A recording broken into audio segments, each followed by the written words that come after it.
Good afternoon, everybody. We are here at DMEXCO 2016. We are about to interview Jonathan Nelson, who is the CEO of Omnicom Digital. Jonathan, welcome to DMEXCO. You're Thank you. All the way over from California, so a huge time difference for you to get to grips with. How are you feeling, and are you prepared for the duel that they're creating and promoting around you and David Shing on stage? I'm looking forward. I always have a great time with Shingy up on stage. Absolutely, he's quite a character. Yes, he is. Yeah, and, he's great. And the crux of your conversation is all about innovation. Yeah. So I figured that would be a great place for us to start. What do you think media and the media industry defines innovation as in 2015?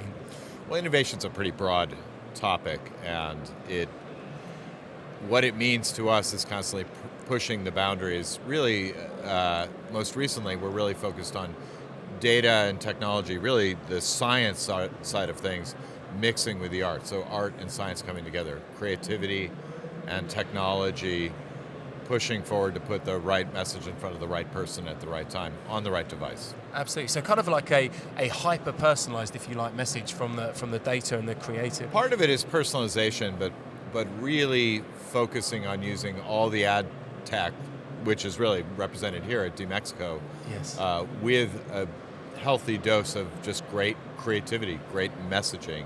So using the technology, not for technology's sake, but using it in purpose of delivering a message. And one of the criticisms that's often leveled or spoken to me about the industry is how you have all this wonderful technology, you have all these wonderful systems, and then the frustrating thing is that brands don't quite fully utilize it. Is that something that you've found, or are your clients and OMG's clients, are they actually utilizing it far better than perhaps other people have? Well, we would like to think that we're way ahead of everybody yes. else. I think that this industry is evolving so quickly. I've been involved in it for 20 plus years, and it's come from nothing to this huge industry. And so it's just changing. It's, to use your word, innovating constantly. So it's almost impossible to integrate everything perfectly. Personally, I see that as an opportunity. That's a bunch of white space that can be explored. And so at Omnicom, with our companies like Analect, Acuin, Resolution Media, TBWA, DDB, BBDO, we're trying to bring them all together to create technology that is in service of messaging and communication. Right. And an interesting point you made about the creativity and data, which is a kind of, some people are worried, from a creative's point of view, you still have that distinct division. But I've always thought now, if you look at the data, actually, we're almost at a point, I think, a tipping point where it's almost data is creating creativity, or tech companies are driving creativity. How do you... It's funny, I kind of have both sides. There's a healthy geek inside of me that loves technology and loves the new. And there's a side of me that loves communication. And I think the pendulum has almost swung a little too hard towards the new and technology and data and all of these things. Now you're talking to a person that founded a lot of our data assets inside of Omnicom. I get that, but I think we can't lose sight of the fact that it's the message, it's the creativity that really is what we're trying to deliver. We could have the most perfect targeting scheme on the planet, and if the message isn't there, it's just not going to work. Yeah, and are you finding the creative agencies are buying into it though far better than they were when it was first being used? And they understand absolutely. it. I mean, it's not lost on any of our clients or our agencies that the audience is, they're sitting there looking at the message 6 inches from their nose. We're in an always-on-demand economy. Everybody knows that inside of Omnicom.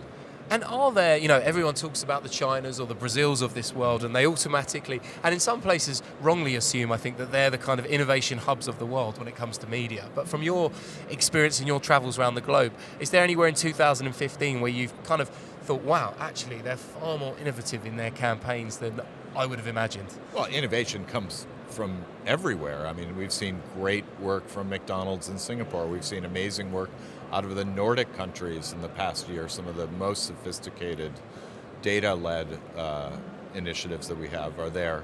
Brazil has some of the best creativity. China, of course, Australia. I mean, innovation really does emerge from everywhere on the planet. Yeah. And what's the most innovative campaign or trend or insight that you've seen this year that's kind of really taken you aback and you thought, actually, not necessarily something you've done, but something you may have seen another client do? Is there anything that's really stuck in your mind?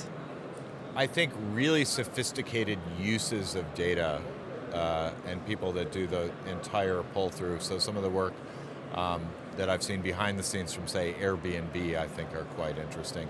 I've seen some television advertising that is using Shazam to tie the TV to an actual online experience using your mobile phone. I think that is really interesting. I continue to be engaged in anything that Amazon does because e-commerce really is the payoff for so much of this. But like I said before, innovation comes from everywhere, and we're constantly looking for sources of inspiration, whether it's from our own work or from others' work.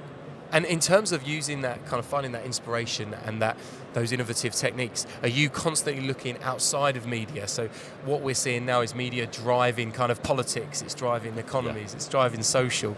Is that must be really exciting for you because you now have a legitimacy to look in all those other sectors to find innovative techniques and ideas. Well, we're looking everywhere. Like we're in a storytelling business, so we look at film, we look at print, we look at audio, just radio. Of course, social is new, mobile is relatively new, but we get inspiration from all facets of communication. And I suppose one of the charges always leveled about innovation is, you can be as innovative as you want if you have a huge budget. But that's not necessarily the case, is it? I think no, not at all. In fact, huge budgets sometimes hinder innovation, make you much more conservative. Yeah. And what do you think have been the biggest challenges to innovation in 2015? What would you like to see change or something implemented for 2016 to really make innovation fly and really see innovation implemented everywhere across the industry?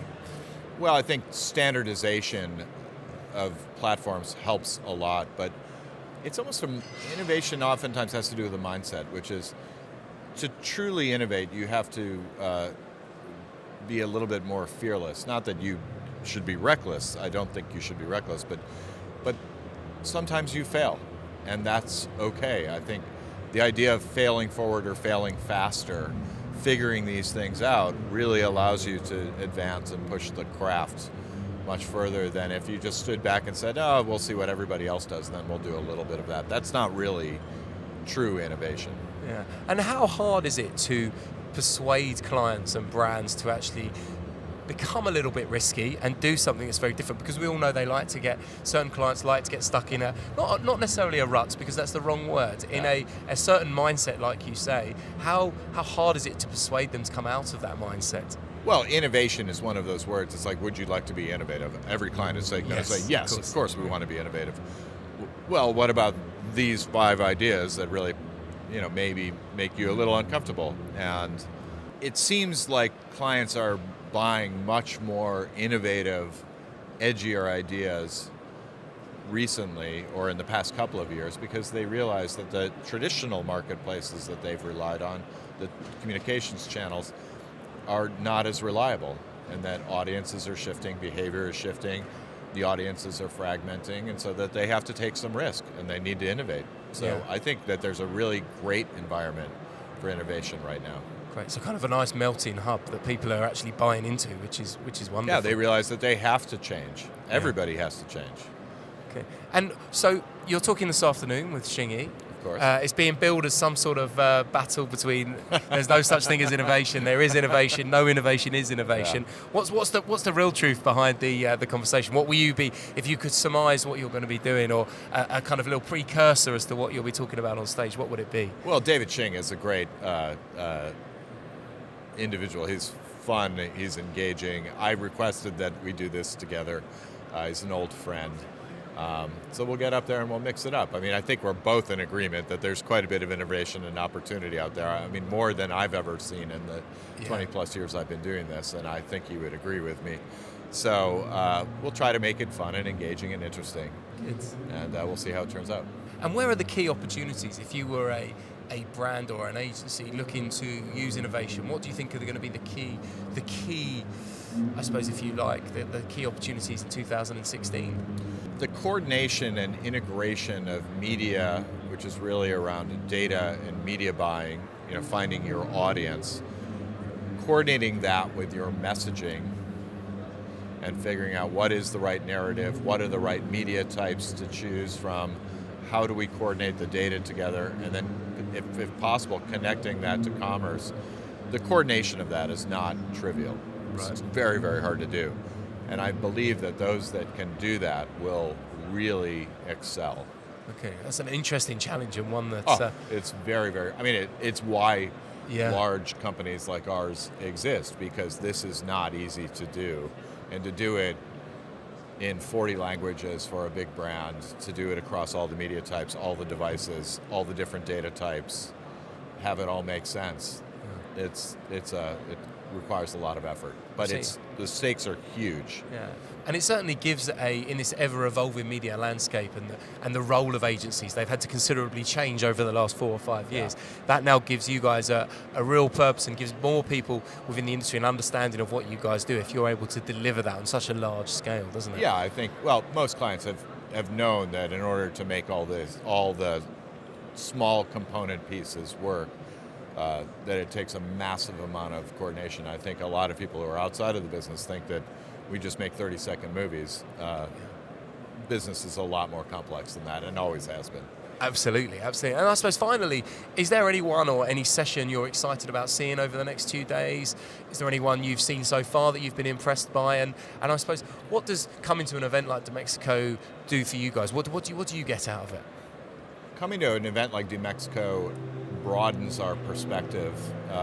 Just seeing all the startups and how they present themselves, and we get a chance to meet with them and see some old friends and see many potential new partners.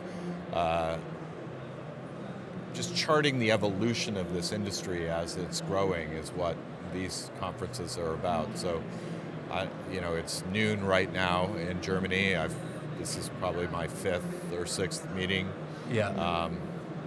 And you're still awake. That's a bonus. Still awake. I got a long way to go. Yes. But these are very, very interesting moments to just slow down, take a market check, meet with clients, meet with partners, meet with some potential partners, and really try to figure out where we're at and keep pushing forward. Yeah, absolutely, because it's a strange event. I mean, I came 2 years ago, and it was probably 90% German exhibitors, German speakers, and 2 years down the road, we're probably looking at 70% international speakers and probably 60% international brands kind of exhibiting now. So it's a real change, isn't it? Yeah, it really feels like it's become the premier ad tech event in Europe. Yeah. Which is great. Well, thank you very much, Jonathan. Absolutely. Thank you for your time. Thanks so much. Enjoy the rest of the day, and good luck this afternoon. Thank you.